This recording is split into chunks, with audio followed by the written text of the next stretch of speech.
Yes, we are officially live. Welcome to the Solo Cruise Tips Show. Got to say that right. And we have a wonderful special guest who I'm so excited to introduce. We have, Oh no. that's your weird noises again, Chili, isn't it? Yeah. And again, Chili makes his weird noises at the beginning of every show. Jeannine Williamson, the River Cruise Queen. Hi, Jeannine. Hi, thank you so much for inviting me along. I've been really looking forward to hello everybody. Great to see you again, Chili and Alison. Fantastic. Hi, Jeannine, welcome. So excited. We also have obviously cruising with Alison from the wonderful Hi, Passion everybody. Cruises. Hi, Alison from Glasgow. Hi, Pete. Hi, Pete. Hi, Chili. Hi, Jeannine. Lovely to see you again. Hello from Glasgow. Oh, well, I'm right down the other end. Greetings from the far deep south of near Eastbourne in Sussex.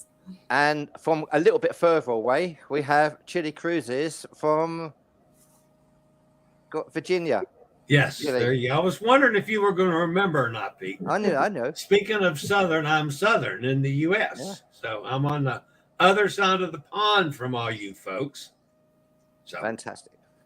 So today we are going to be focusing on river cruising, obviously, and especially river cruising solo, because I have my first river cruise coming up. Thank you, Chili. In probably in just over a month, which we're going to talk about, Jeannine. And the many people from Passion for Cruises are actually booking some river cruising because it's actually affordable for a solo. So if you have any questions about river cruising or solo river cruising, or you're on the cruise with me, because I'm cruising with Amma Waterways in August the 14th, it is, from Basel on the Rhine, and I cannot wait. If you've got any questions about that, how that works, please ask us. And if you've never river cruised before and you want to know the difference between cruising on a river and ocean cruising, again, what a great opportunity to ask us. So, Chili, you're going to be in charge of the questions, yeah? okay, I'll be in charge. Jeannine, first of all, we've got to ask this question. The River Cruise Queen. How did that name come? Where did that come from? Oh, well, I actually have to thank, I hasten to add, I would never, of course, call myself that, but it came from one of my lovely former editors, because at one time, I mean, now it's probably more of a 50-50 split, but at one time I did a lot of river cruising. It was mostly river cruising that I did. And I used to write an advice column, a sort of agony aunt, river cruise queen column in one of the magazines. And that's how it came about. That's what the editor called me. And the name has stuck. So there you go. Fantastic. River cruising. I mean, first of all, before we go to any of the questions, what would you say the biggest difference is between river cruising and ocean cruising? Well, I mean, first of all, size. We are talking about you're moving from ships that carry up to, more than 6,000 passengers these days to vessels that on the mainstream European rivers will carry a maximum of 190.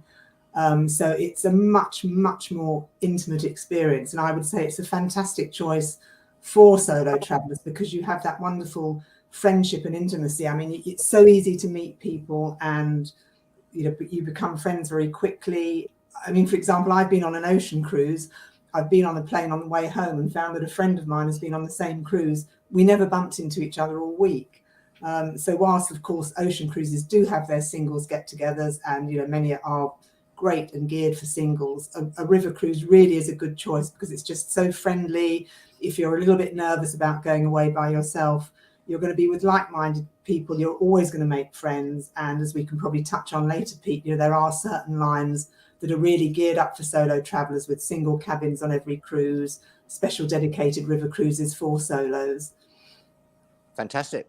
And of course, I guess people who are worried about being on a ship and seasickness, for instance, on the big ocean, a river cruise is a great opportunity because I'm guessing that doesn't really happen, Jeannine. Yeah, I mean, you never ever get seasick. I mean, Yeah. I've been asked that quite a lot of the time. I mean, really, there's no motion whatsoever. Probably the only motion you might feel, and that's certainly not anything, to make you feel seasick, is when you're going through locks, and which you will do on your lovely cruise because there are quite a few on the Danube and the Rhine. Then you might just feel, but that's exciting because you're going through these locks. You might just feel a little tiny bit of bumping from side to side. but there's certainly no waves. You're never going to hit a hurricane. You're never going to have really rough seas. You will not get seasick. And in fact, just moving on to another, I'm probably usurping the questions now, but another thing I've often been asked is, you know, people that have been on ocean ships, you know, is there a certain side you should book on a river cruise, you know, port or starboard? Yeah. But again, no, because the river ships are so small, you're always going to be passing scenery. There are no sea days. If, for example, there is something like the Lorelei Rock, which is on one side of the river, depending which way you're going, if it's not on your cabin side, you can just nip up on deck, take you a couple of minutes, and you'll be up there to see it. So there's no port or starboard. There's no better side to book.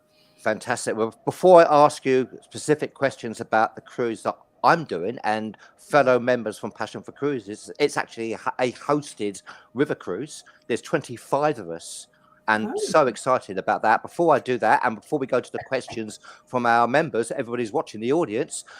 First of all, Alison, have you got any questions that you would like to ask Jeannine first, and then Chile, and then we'll go and talk about the cruise that I'm doing and some advice about that. So, Alison. Yeah, Jeannine, I was wondering about the entertainment on board, because obviously on ocean cruises there's endless entertainment. What happens on the river cruises? I mean, again, because of the size of the ships, it's not feasible to have huge bands or, you know, dancers or anything like that. So the entertainment on a river cruise is, I would always say, low key. You will always have a resident, most of the ships, they always have a resident onboard pianist or a musical duo, and they will play in the evenings before and after dinner, and you might then get some recorded music. There'll be a little dance floor. But it's, for people that are really into entertainment, it's not actually that important on a river cruise, because on a river cruise, the destination is really the star of the show. Yeah. You're going to be out and about, as I said just now, there are no sea days. So every day is going to be pretty packed, depending on how many excursions you choose to do or how often you get on and off the ship. And when I would encourage you to get off everywhere you go, because, you know, Pete, you're going to be visiting some fantastic places. Yes. So come the evening, most people just want to have a nice drink before dinner, then maybe chat for a little while after their meal. And entertainment isn't really the key. With some of the ships, in addition to the onboard entertainers, they will have visiting entertainment, maybe some local dancers. You know, on a Danube cruise, you might get a couple coming on doing a waltz lesson and giving a demonstration, a wine tasting, things like that. But it is, people shouldn't expect all singing, all dancing entertainment, but I would say they won't miss it because there's so much else going on. Fantastic. Great question. Thank you. Chile, before I go talk about my up and coming cruise. Yeah, Jeannine, just in case there's some folks out here that are interested in, you know, the disabled community, tell us a little bit about why the disabled community has never been able to take river cruises in Europe. Yeah, it's a difficult subject, Chile, because there are quite a few of the river ships that do have accessible cabins, which will be near the reception, near the dining rooms, things like that, fully wheelchair accessible, maybe one or more.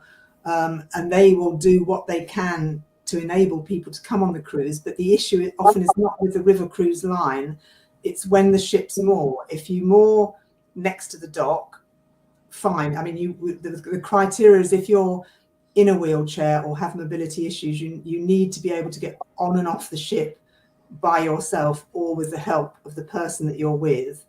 I mean, in reality, the crew members are so lovely, they will often help you. But I mean, they have to put this in the T's and C's that you should be with somebody that can help you and need to have that ability to get on and off. But the problem is on busier rivers, the ships will often moor side by side.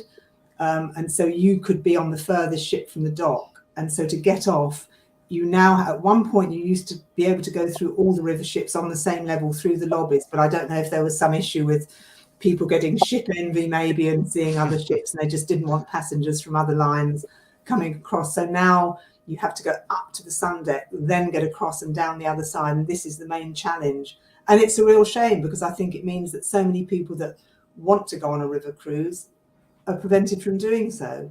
Yeah, Really good question. And we will talk about river cruising from the American point of view as well, Chile, because we are going live, not just in the UK, we're going live on our American channels as well. Yeah. Right. And then we're going to go to the questions. So if you've got any questions, please put those questions in and we will go through them and we will ask Jeannine. So August the 14th. First of all, the Amasarina. Have you been on the Amasarina by any chance, Jeannine? I haven't been on that ship, but I have been on quite a few Ama cruises, both in Europe, and I did a lovely one on the Mekong with them. And I mean, they are a really, really nice line, and they're known for fantastic food. So you certainly won't go hungry with them. Wow, fantastic. And I'm just looking at the ship as well, and incredible. Now, this is, I said, it's my first ever river cruise. It's a hosted cruise. This is our itinerary. So what do you think about the itinerary on the Rhine? I mean, this is a classic Rhine itinerary. I would say for any first-time river cruisers like your good self, the Rhine and the Danube, if you're traveling in Europe, are the two main rivers to go for because they are packed with sights. There's so many fantastic things to see. And the one you're doing, the itinerary's disappeared now, but I'll put it back. No, that's absolutely fine. So, I mean, you know, it's a real mix of great cities like, you know, Strasbourg, you know, that's really, really interesting. They've got a really curious cathedral there, which has only got one tower, which I'm sure you'll see, with a fabulous astronomical clock inside. So you're doing a mix of the big cities like Cologne, Strasbourg, and then lovely, like Rudesheim is absolutely beautiful. I mean, that's in the Middle Rhine Valley. It's the main wine growing region. It's a beautiful, beautiful little town that's famous for its wine. You can either get off the ship and go by a land train into the town centre and have some wine tastings, or you can walk off the ship. It's about 10 minutes into the town, lovely little narrow streets, fun places to go. And you can even actually take a cable car over the vineyards to the top of the sort of small hill that's outside the town.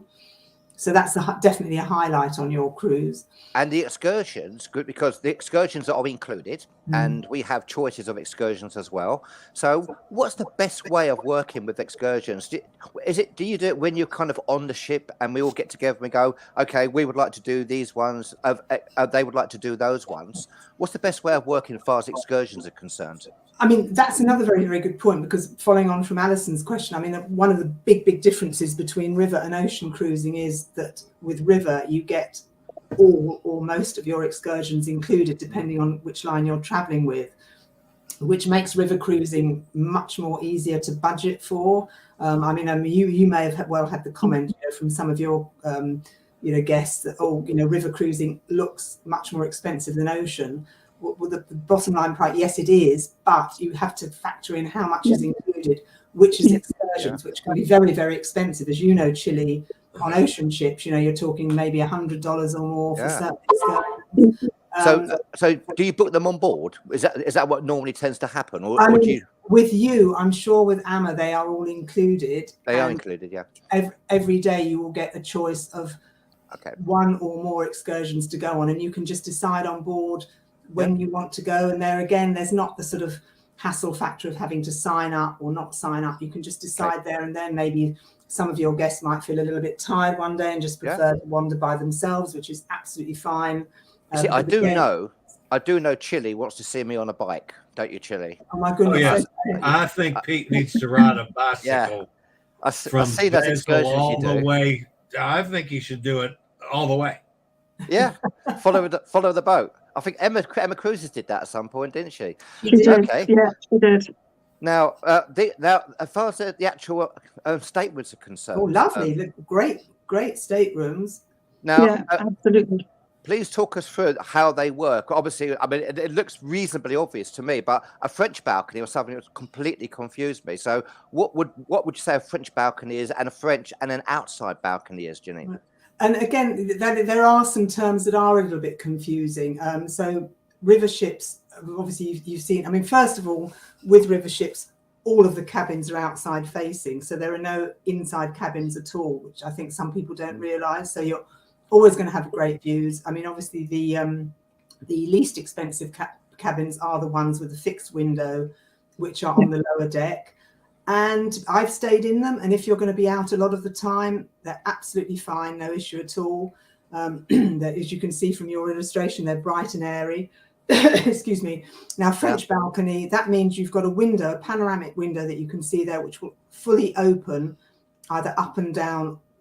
With this one, it looks like it's going to slide down to the level of that balcony rail. So you can look out and get all the fresh air, but you can't physically step out. And then the larger suite that you've got pictured here on my left, there you have got the French window plus a fully walkout veranda or balcony where they've got tables and chairs and you can sit outside. And sometimes the French balconies are also called Juliet balconies. Okay. Yeah. I do have a question because I've made this mistake before on an ocean cruise on a balcony, my first ever cruise actually. So I love the idea. I do have a French balcony because I think, Alison, we've all pretty well got things like French balconies, haven't we, on this cruise? Yeah, pretty much, yeah.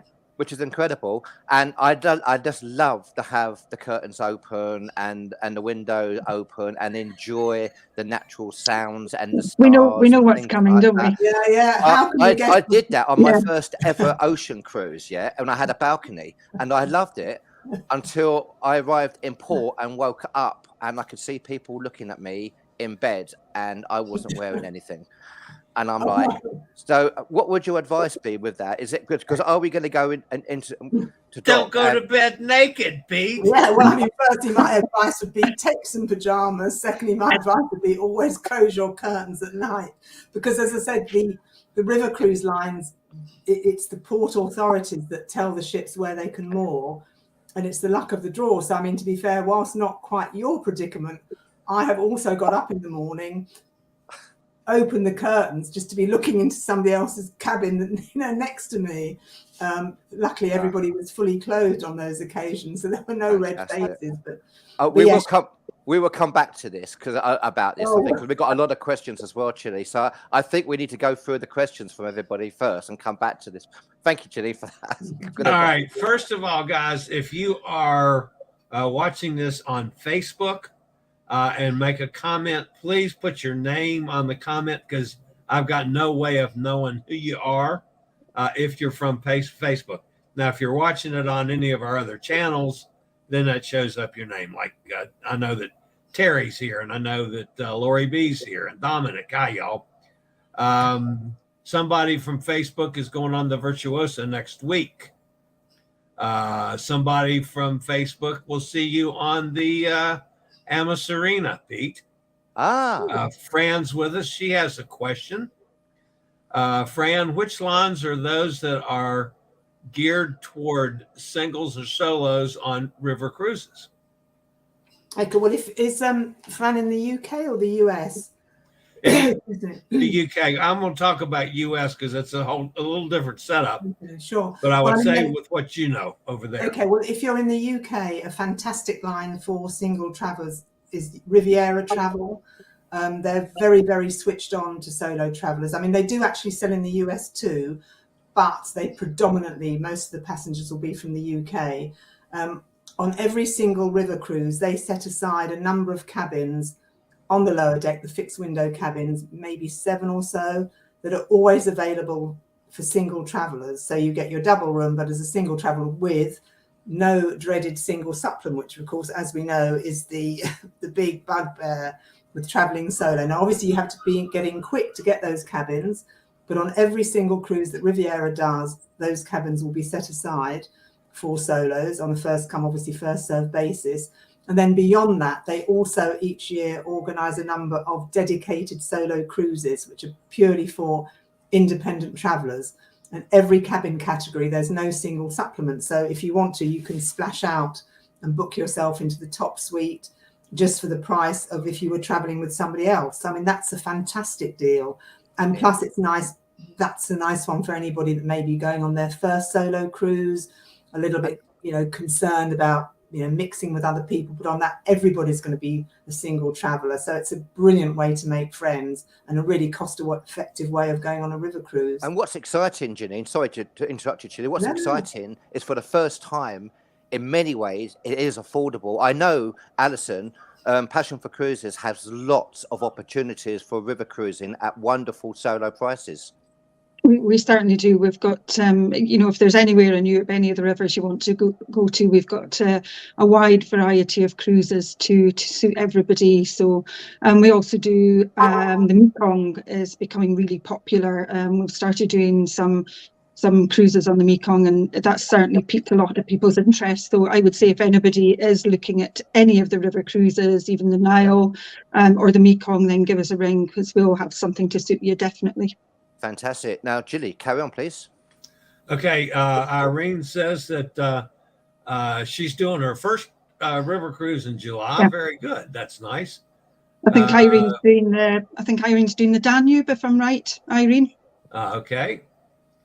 Come Jean on, Irene, Ross tell us. is watching. Welcome to nice to have you. Madeline is with us. She says our staterooms on river cruises all balconies. I think we pretty much answered that. Yes, they are. Yeah. Yeah, I mean, they are. they're not all balcony, but they are all river facing. Yeah. Let's see. Somebody says we love Virtuoso. Irene is on Amaviola. Another Facebook user says my son just got off and he can't wait to get back on. That's good to hear. Yeah. Okay. Renee is with us. Is that August 23 or 24, Pete? 23. That's August this year. It's literally just less than 2 months away. 2 weeks away. Now here's an interesting one that I get a lot of. I would love to do a river cruise, but have been recently widowed and I'm not confident flying on my own. Do people travel as a group? Interesting question. I'll let you guys answer that. Well, first of all, I mean, Jeannine, you obviously talked about what you just said earlier as well, about Riviera. And with us, with Passion for Cruises, I'm hosting the first river cruise. And I know Alison will be hosting a river cruise in 2024 as well. And absolutely. I'm flying from Heathrow, and people are flying from different parts of the country, but there'll be people on our plane. So I'll be meeting people at the airport and flying with them. So something like that, Alison, I think is really good for someone who's nervous if you're flying. the main airports that most people fly from are Heathrow, Manchester, Edinburgh is a popular one, but certainly if you're flying from the other regionals, you'll be able to meet everybody once you get to your destination. But if you're flying from, I think the most popular is probably Heathrow. So if you're going with Pete, for example, yes, there will be quite a few people going from Heathrow, and you can all meet at the airport and travel together. And I would also add that I know on cruises that I host, I do some kind of social media stuff all the time, whether it's a weekly get up on a live where we meet and just do a live session like this, only with everybody that's on that particular cruise, or Facebook groups, become a part of those, and you can ask questions and then hook up with whoever you're flying, whatever airport you're flying from, that you could meet and travel together. Well, for everybody on the cruise. We have our event pages, of course, for all of our cruises, whether it's going to be a hosted one or not, that people connect. But I think it's important what Jeannine said earlier as well, that completely different from ocean cruising. There's so many, such a small number of people that are on the river cruises that you meet the same people, all day, every time again. So it's so much easier to connect with others than it is a lot on the ocean cruises, I think. And I will be going live. For everybody who's on my cruise, as you said, Chile, I will be going live about 3 or 4 days beforehand to talk about all the events. But what a wonderful opportunity to ask Jeannine questions. And I can't wait to ask a few more questions about what to expect on the river cruise as well, Jeannine. So, Chile, please, Karen. All right. Nikki's with us down in Jacksonville. Will you talk about river cruises in the U.S.? Yeah, I'm going to in just a moment. Another person doesn't like flying on their own either. So there's several people that are in that boat. I'm on Amasonata, 8th of July.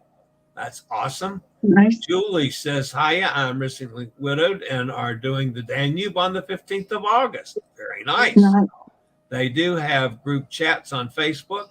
So I will be meeting up with a couple of other solos at Heathrow. There you go, guys.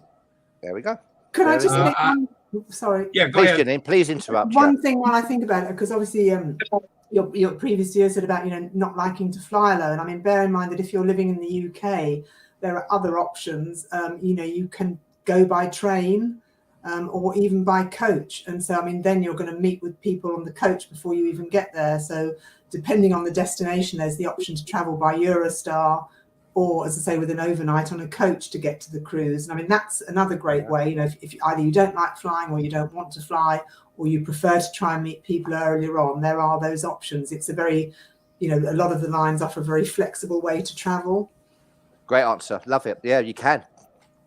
Take the train. A number of other people are going on cruises. I'm going to kind of try to skip over some of those. Hello, Janet. Roger's with us. Is there a sauna on river cruise ships? Yes, there is. On some of them. If you're into the wellness and things like that, one of the best lines to go with is the Rosa River Cruises. They are a German line, but they now market international English-speaking cruises widely in the UK, and they're becoming very popular. And I mean, Germans are very into their wellness, and Arosa they've always had, some river ships there. We've got a spa, which is technically a cabin-sized room that's used for massages, which is absolutely fine. But I mean, the Arosa ships actually have larger standalone spas with a reception desk, and they have saunas too. Great question. Yeah. When's the best time to travel on the Danube from Budapest to the Black Sea? Oh, well, I mean, the river cruise season, it depends really when you're looking at weather. The main river cruise season in Europe is sort of April through to November. I would say avoid the hottest months, July and August. Spring is always, I really enjoy spring river cruises, or a little bit later in the year, early in autumn. But there's no real best time, because that's the nice thing with the river cruises. It's a sort of almost year-round destination, but you just need to look at the excursion. Do you want to be going out on excursions when it's very, very hot? And doing a lot of the excursions involve walking. So I think you need to factor that in. And so that's why I prefer to travel at slightly cooler times of the year. Mr. Bucket List is in the audience. It's not, 12 months as far as Europeans are concerned, Jeannine, river cruising. Well, interestingly, some lines actually now do cruise year round. Viva Cruises that I was with recently, I mean, they sort of fill in those empty months. You can actually cruise between, because they've got the ships moored up January to March. Well, why not make use of them? I mean, some, I'd imagine Christmas river cruising would be quite nice. There must be some places that do the Christmas markets over December. That's, I mean, a lot of them do the Christmas market cruises, and but then usually from January to March nothing happens. But a couple of lines now are cruising year round, which is quite interesting. The Brits are quite hardy. It's nice. It can be nice, dry, bright weather. So yeah. Fantastic. But the Christmas market cruises are great, and they're actually a really nice one to do if it's a first-time river. If you're on a first-time river cruise, because some of the itineraries are slightly shorter. You can go maybe for 4 days just to dip your toe in and see if you like it. So they're great fun. So Chile, the American side, before. Oh, ask that question, please. Yeah. Yeah. Can you go from the pool to your cabin wearing a bathrobe? You can indeed. I will try. No problem at all. You can, I would try. Pete would want to do it naked, and that's not acceptable, Pete. I would try and see what happens, or unless we're, of course, moored next to other ones and go across those other ones. So river cruising, obviously, we're talking about the European river cruising as well, but it's not just European. It's Chile, American river cruising. How does that work? Well, I'm trying to learn more about it because, like you, Pete, I've never been on one. The difference between you and me is I also have to look for accessibility issues as well. And the American cruise lines now, the newer ships at least, are accessible, number one. They're expanding rapidly. There's river cruises now on almost all of the major rivers. And most of them are accessible, at least from the standpoint that they have one accessible cabin and they got elevators so you can go up and down floors. The benefit we have here is they don't stack park like they do in Europe, so I don't have to deal with that. But yes, it's an expensive ball game, and they're not as good on solos as they are over there. Jeannine, have you been on river cruises in the U.S.? Yeah, I have indeed. I mean, I've done the Mississippi with American Cruise Lines, and I recently did. I mean, that's an interesting one for me because I said it's almost not.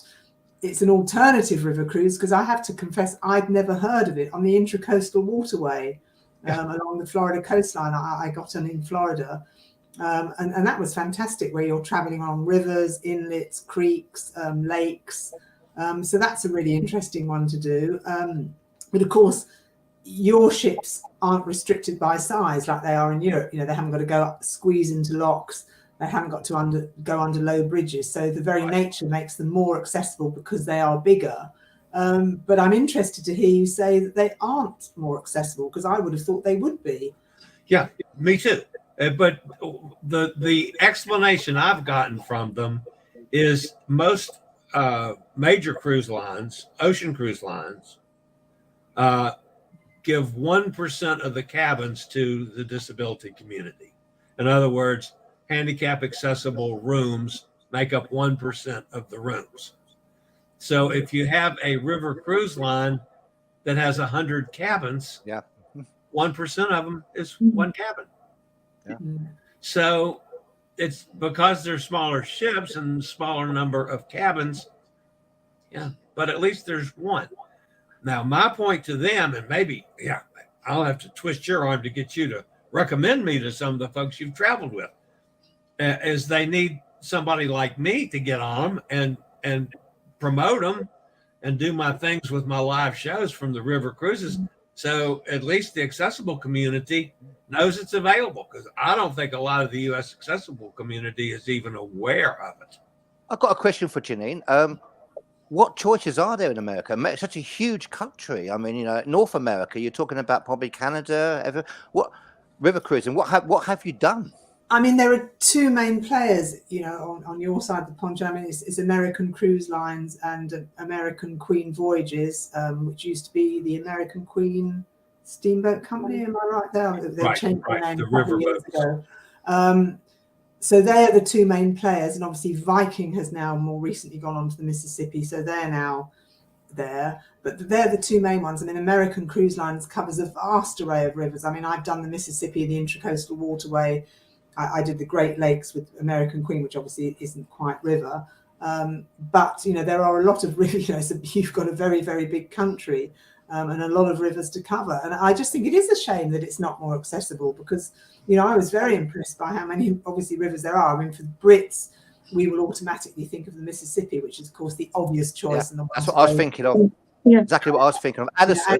And it is fabulous. But, you know, you've got, well, Chile, I mean, you know, I'm sure, you know, you've got the Snake River and what's the one that goes with the snake? It's The Ohio River, you got the Colorado River, you got the one up in the flows into the Puget Sound. Lots of choices. Yeah, there's a bunch of them now. So Chile, we've got some lovely photographs that has been sent from Jeannine. But before I do that, I want to go back to Alison. So Alison, have you got another question for Jeannine? And then we're going to go to the photographs that you have sent, and then go back to the questions from all the viewers. So Alison. Yeah, I was going to ask about the food on board, Jeannine, which is quite important to everybody. What are the options on board for dining? Again, I would say the food on river ships is fantastic, and it's really, I would say, in the last decade, really come on. And for instance, you, Pete, well, I'll be interested, obviously, to catch up after you get back. But AMA has a really good reputation for food. You now have, obviously, of course, you can't have the massive choice of restaurants that you get on ocean ships, again, because of the size. But you will have a choice of dining venues. Most river ships now will have the main dining room, and then one or two more different options if you prefer a lighter lunch, like a more buffet style lunch or a served lunch. But the food is fantastic. And people are now, they've got a lot more vegetarian menus. If you've got any food requirements, they can easily cope with that. That's not an issue at all. Different options for each meal, so you will certainly not go hungry. And we were talking about the costing earlier. Most river lines now, the price you pay will cover, as Chile would say, alcoholic beverages with lunch and dinner and soft drinks as well. So that's something to factor in too. So I'm looking forward to that. Now, it seems like the eating is in many ways a centre of what you on board. So starting with breakfast, Alison. So Jeannine, breakfast. What is a normal day? A typical day on a river cruise, starting with breakfast and then going through the rest all the way through the day. And food-wise, where do you eat, and how's it work? Yeah, well, I mean, you're completely right that you'll find that things do revolve around meal times. But with river ships, I mean, especially say if you've got people traveling long distances and they're jet lagged and you're all up and about at different times. So all the ships will start, especially for early birds, which actually is like me. If you're up out and about early, taking pictures, me too. So you will have an early bird breakfast, probably up in the lounge, which will just be a lighter option of some pastries, fruit, tea and coffee. They will have self-serve stations which you can help yourself to 24 hours a day, and often with snacks. Then the main breakfast tends to start at 7:30 and will run for a couple of hours. Then you would generally have an excursion in the morning. Lunchtime, another couple of hours starting from 12:30, and then maybe an excursion in the afternoon, or you'll be doing some scenic sailing to your next port of call, pre-cocktails before dinner. And at that time, often you will have the port talk, where the cruise director will come on up into the lounge and give you an overview of the next day and what's happening. And people can ask questions about the excursions, what they involve, how much walking is involved, what you'll see, things like that. So again, Pete, that's a good way for people to make up their mind whether they want to go for the next day's excursions, and if there are options, which excursions are the right ones for them. And then dinner tends to be, it can vary, but it tends to be quite, well, Brits will say quite early, but possibly, Americans, their dinner does start quite early, say maybe about 6:30, 7:30. And then cocktails in the lounge after, a little bit of entertainment, and then time for bed. And what time would you say most people end up going to bed? Or when's the last person staggering out of the bar, for instance, normally? That's quite interesting, because it can often depend on the line. Most people do tend to go to bed relatively early because you've had a pretty full day, lots of fresh air, lots of walking, so most people are probably in bed by about 10 o'clock. But that said, there are some lines like Scenic and Emerald, which cater for a lot of Australian passengers, and they're sort of quite party animals, and they can be up till the early hours. You will find most of the bars will shut at midnight. Fantastic. Now we're going to be running out of time, by the way. We've got so much still to go through, which is wonderful. So Chile, come in. Pete, I have to ask Jeannine a question. It has to do with the first picture, Pete, because this is going to tie into a question for both of you. No, not that one. Oh, your one. Okay. Oh, now many of you guys don't know that Jeannine is a horsewoman. She rides horses. Now, when you ride a horse, do you wear that silly hat? No, I could always rely on Chile to dig out the most unexpected photograph. That was recently at our local horse racing course with Ladies' Day. So there you go. I would certainly not wear that on a horse. That would scare. Now, actually, what that's leading into my question about for both of you and Pete. Now, I yesterday, you guys over there in the UK celebrated trooping colors, or trooping of the colours. Yeah. Okay, and they had like 500 horses. All right, and it was hot. I was worried about the guys with those funny hats because it was hot. But my real question is there a royal pooper scooper? I'm sure there is. Yes, they're coming along behind those horses, clearing up. I was wondering about with all the fancy in them how they did that. But your crazy question, Chili, that you've got, leads me actually to a very interesting question of dress code. How do people dress normally on a river cruise? Okay, well, that actually is a good question, which leads in from Chili always sneaks in these photos I'm never expecting. So the dress code on a river cruise is very different from an ocean cruise. It's much, much more casual. There are no formal nights. There is a captain's dinner where people might dress a little more smartly. No formal nights at all. There's no formal nights, so you can leave your bib and tucker, you can leave your long dress at home. You might want to dress a little more smartly on the captain's night and the cocktail reception, but there is no requirement to do so. And the main thing with river cruises is just to take take comfortable shoes for walking on the excursions, and then clothes that are appropriate for the time of year. Comfortable shoes, Jeannine. Let's go to here. Oh, okay. So this was going back to Alison's question when we were talking about the Christmas market cruises. So this was a Christmas market cruise I did with Amadeus River Cruises last year, and it happened to coincide with St. Nicholas Day, which we don't actually have in the UK, but we were told that over there it's everybody will, especially it begins with children, you put your shoes outside your door at night, and in the morning, you know, if you've been good, you'll get nice little treats, and if you've been bad, you might get a piece of coal. So I'm lucky to report that nobody on our cruise got a piece of coal, and we all got these lovely things: chocolates, nuts, tangerines. So I need to put my shoes outside. Yeah. Every night.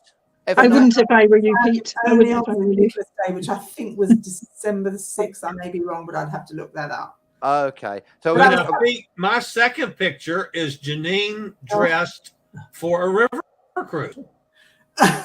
Dressed for a river cruise. Well, you said casual, and I guess that's not really casual, is it? That's less than casual. One of my runs. So now here, Jeannine is representing the UK in the Olympics or something like that.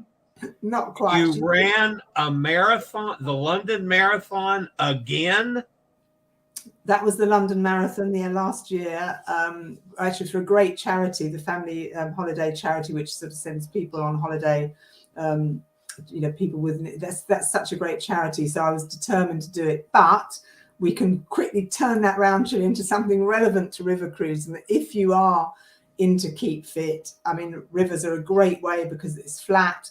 You've got the towpath next to the ship. So if you want to go out running or walking, it's a really cycling thing to do, cycling. And that's the other thing, actually, people could wish we didn't cover. Well, you mentioned that there's bikes on board. I think every ship has bikes. Is that right, Jeff? Yeah, they do, and they're complimentary on a first come first serve basis. So, Pete, we await the cycling photos. Right. So before I ask a few more questions about the quiz I'm doing and go back to some of the questions again, we'll look through some of your photos, Jeannine, as well. Not the ones that Chili has chosen. Not the ones that Chili has chosen. Yeah. So just go through and explain what these are, please. Okay. Well, I thought I put this in for fun for Chili. So this was the intracoastal waterway one, which was great fun. So with American Cruise Lines, and it's very interesting. So this was one of the most recent ones I've been on, which is a company called Viva Cruises. Again, they're now starting to market in the UK English speaking cruises. And for anybody that's been on a river cruise, they do have quite a radical difference in their cruise ships. This is a very open plan design, which is very different from most of them, which I really, really liked. Instead of the standard lounge set up with a bar, they've got a separate lounge which leads down to the bar, and the steps you can see lead down to the dining room, which has a partly open plan feel to it. So it's very, very light and airy. Fantastic. But I think this picture shows how much. Okay. So this was a Riviera cruise. So again, great for solos when we actually won the quiz. So there we are celebrating. So are there quizzes every day? Is that part of the entertainment? I mean, some ships will probably have things like a quiz once a week or some fun competitions. I think there were a couple on Riviera. Yeah, I don't do quizzes, Jeannine, as Alison knows, because I get thrashed on the quiz because Alison definitely doesn't do quizzes. Yeah, absolutely useless. To the back quietly. So Jeannine. Okay, so this was one. Well, this was in Asia on the Brahmaputra River in India. And again, like I said earlier, a river cruise, if you're a solo and want to go somewhere more exotic, it's a great choice because they really look after you. And things are often very unscheduled. So here, this was Kaziranga National Park in India. We happened to be there completely unbeknown to us on the first day it opened for the season. And the people are just so lovely. They were just so thrilled to see Western visitors there. And we were interviewed for television and radio. And it just shows that often very unusual, such memorable experiences can happen on a river cruise that you just might not expect. Similarly here, look, arriving at a village, a huge crowd waiting for the ship to come in. And all these lads wanting to take, selfies with us, and the little kids all. Fantastic. Yeah, and I mean, that things like that are just so unique and so memorable. Now, I noticed not every single river cruise boat is that big. Here's one. I want to know where the bathroom is. So okay, well, I was clearly in the steerage cabin on this one. River cruising on a budget with Jeannine Williamson, yeah? So again, this one is to show that you can do activities on river cruises. So this was a fun, kayaking excursion on the Danube. That's hilarious. This was back to American Cruise Lines, a real daily treat. This lovely lass came round with freshly baked cookies twice a day. Cookies, I love it. So you do not go hungry. This is the Mississippi. One of the fun activities on board, this lovely guy came and did the banjo lessons and had us all playing within the space of an hour, which was really great fun. I mean, I've since found out he appears on a lot of river cruises. He's on the new Viking Mississippi cruises, and he does concerts in the evening, and then it shows how it's really done. But we thought we were quite good at the time. Fantastic. And this was in Africa, again, a very, very exotic cruise. But if you're single and you fancy going somewhere like this, it's a great way to do it because you are going to be looked after every step of the way. And here with this, looks like the wildlife is fantastic. So that's the thing with river cruising. It isn't just, I think most of us think about Europe, which of course is the main river cruise area. But I've got a photograph. Just before we carry on, can you please explain this to everybody, Jeannine? Oh dear. Okay, so this was the APT River Cruise Line, which caters to a lot of Australians. Now, I hasten to add, it's very, very rare for things to go wrong on a river cruise. But if you're traveling from a long distance or you've got multiple airline swapovers, luggage can go missing. And which it did even though I was coming from Europe, I had to do 2 flights and it went missing in Germany. I'd never heard of this before. I got on board the APT ship. And they said, madam, we have an emergency kit. And so fantastic, toothbrush, toothpaste, little hairbrush, and one size fits all knickers. And so there they are. Fantastic. But, for Australians that lose their luggage. Actually, questions, because obviously if they've got any more questions. One thing, Alison, you need to put your link in, please, for who asked for that. Carol asked for the link for Cruising with Alison. Okay, I'll do that. Thank you. Fran wants to know, can USA people join the UK solo river cruise by flying into a departure point like, London or Southampton or someplace? Yeah. Absolutely. And book a river cruise over there. Can we book the Madison? Yes, they can do that. But they need to leave from the UK, so they need to get to the UK themselves. Okay, good question. Somebody said they're going to meet you in Frankfurt. Good. Frankfurt. Okay. You asked about somebody else asked about the dress code. There's another question about the dress code. Yeah, casual really is the way to go. And I didn't even think of that. Surprised me, to be honest with you. Okay. Yeah, me too. Really good tip. If you want to dress up a little bit, that's absolutely fine, and you don't need jackets. But no bow tie, no dinner jackets needed. No bow tie, no ball gown, but absolutely fine to dress up if you want a little bit more, cocktail dress or a jacket. You don't Yeah, need now's the time time. to ask Jeannine a question. If you have a question, now's the time to ask. Chili? What's the best time to do a Nile river cruise? Again, I would say spring and autumn. Most of them don't go anyway in July and August because it is so searingly hot. So go slightly earlier in the year or slightly later, because you are, again, going to be doing a lot of walking, going to fantastic sites like the Valley of the Kings, but you do not want to be doing that in the blazing hottest times of the year. All right, here's a question that was most apropos here in the States last year when the Mississippi River actually was running out of water. But I've heard the itinerary can sometimes be affected by low water levels. Hence, when's the best time to travel? Well, I mean, that's a very interesting one, because I've actually just been writing an article for Cruise Critic on that very subject, because again, while river cruises don't often go wrong, you know, Mother Nature's in charge, so you need to take that into account.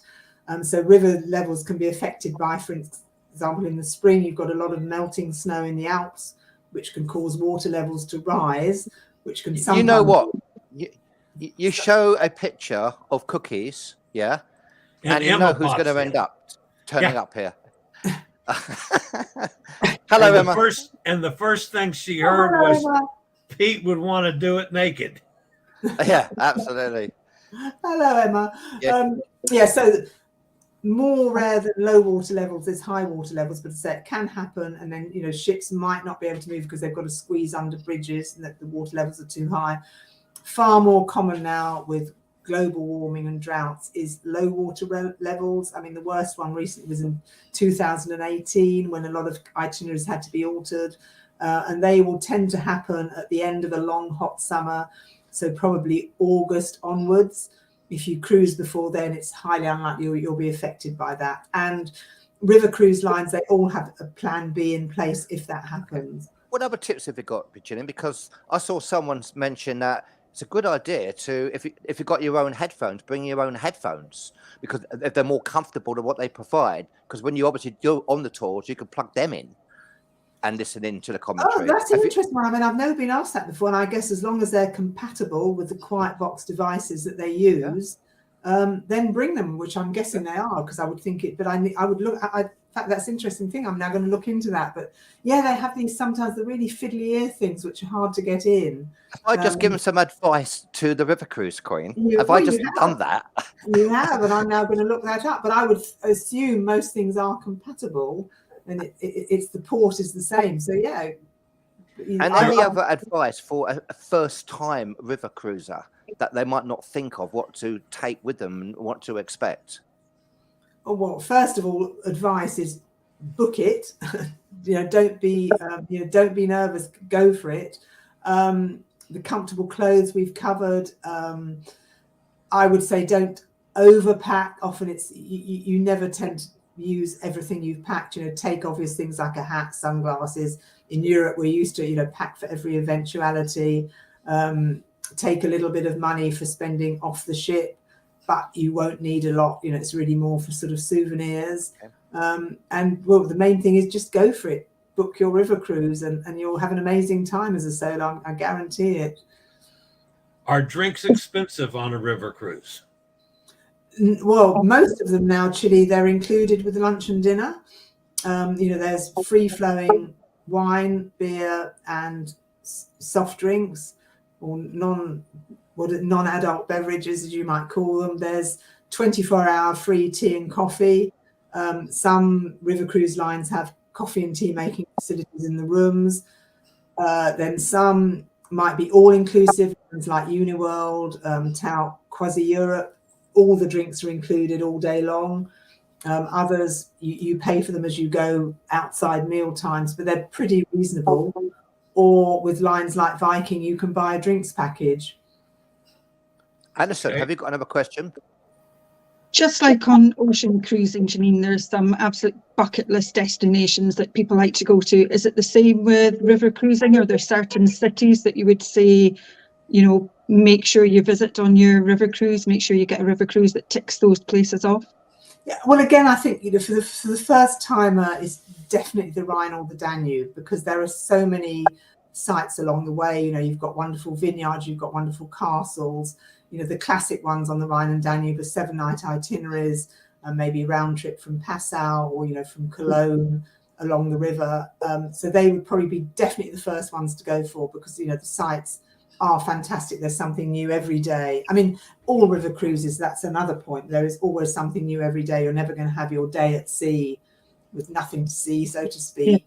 And then, of course, once you start delving into the more distant river, you know, exotic river cruises, you know, on the Mekong, you know, there are classic ones which take you through Vietnam and Cambodia. So that's one for something, you know, people that want to see something further afield. But definitely for the first timers, Rhine and Danube. Peter Allison, I will let you answer this one, as but not in a group. I'm from the US. I'm concerned it'll be mostly couples, but are there any solo groups that are Americans? Well, obviously, for the moment, for what we're talking about, our groups are not. They're open to Americans. Alison, have you got an answer on that one? Yeah, I would probably say, I think, Jeannine, what we were talking about earlier is most river cruises are very popular with solos anyway. I think it's certainly definitely a growing market. So if you were to go just as yourself on a river cruise, I think you're almost definitely going to meet, you know, other solos no matter where they're from. So I really don't think that you're going to feel alone or out of it at all. I think you'll just be, you know, very welcome on board. You know, I mean, because obviously I often do them by myself for work, and I can't think of any river cruise I've ever been on in Europe or America or Asia or Egypt where there hasn't been other single passengers there. Do you think river cruising is more social than ocean cruising, because less people on the boat, and so you get to know people better, you get to know more? I mean, obviously, ocean cruises are also very sociable because, you know, they have the meet and mingle events. But I just think it's easier to meet people on a river cruise. You're going to meet people even at the airport, as I have done. Then you're going to be sitting with them at dinner. They have free seating at dinner, so you can move around every night if you wish. Obviously, you can sit wherever you want. So the nature of the cruise is you are going to meet people. And because you're 190 passengers or less, you're going to see the same people every day, and you quickly strike up friendships. Karen says, I like the darkness of an inside cabin on an ocean cruise. As river cruises are all window cabins, would this be a problem, or are there blackout curtains fitted? I mean, the ones I've been on, they always have like double layer curtains, and the cabins are very dark. So I'm sure you'd be absolutely fine. Now, I've got to ask you, Jeannine, is there, you know, you've river cruised probably all over the world, would you say? I mean, just two questions. I mean, I know you're going to get asked this all the time, but what is your favorite destination that you have, and is there anywhere that you haven't been that you want to go? Well, I mean, I'm dropping heavy hints to Amma, who you're going with, because in next year they're starting the first ever river cruises in Colombia on the Magdalena on a couple of new build ships, which I think is going to be very, very exciting.